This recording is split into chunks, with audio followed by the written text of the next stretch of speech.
पहले मेरा भाई जब छोटा था 2 साल का ही था, वो मेरे से 2 साल छोटा है।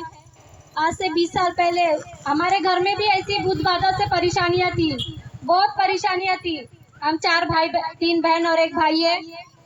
वही भाई जो 2 साल पहले ऐसी अवस्था में था कि कोई नहीं बोल सकता था उसको कि ये बच पाएगा करके।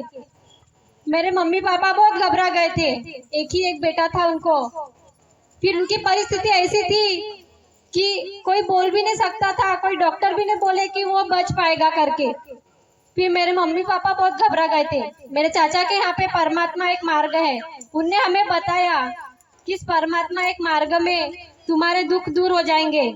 मेरे मम्मी पापा ने सलाह की इस मार्ग को लेने के लिए।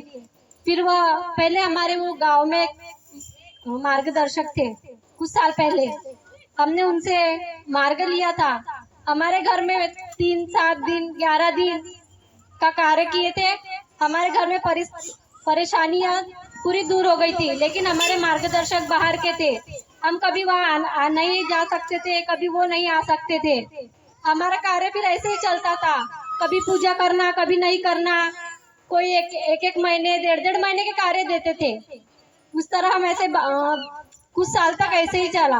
फिर हमारे घर में पूजा भी बराबर नहीं होती थी, तत्व शब्द नियम कुछ भी नहीं चलता था, बस ऐसे ही हो गए थे। फिर हमारे घर में रिटर्न फिर वही परेशानियां आई थी। फिर हम वही अपने दुखों से बहुत दुखी हो गए थे।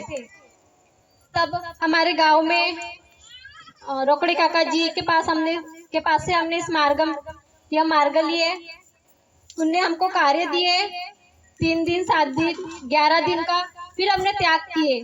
फिर हमारे त्याग करने के बाद त्याग में भी हमारी परीक्षाएं ली थी भगवान ने, पर हम बाबा के तत्व शब्द पे चले, बाबा पे विश्वास रखे। आज हमारे घर में कोई भी परेशानी नहीं है, पूरा परिवार हमारा सुखी है। बाबा से यही मांगती हूँ कि मेरा परिवार सुखी रहे। इतना बोल के मैं अपने 2 शब्द यहीं पे रोकती हूँ।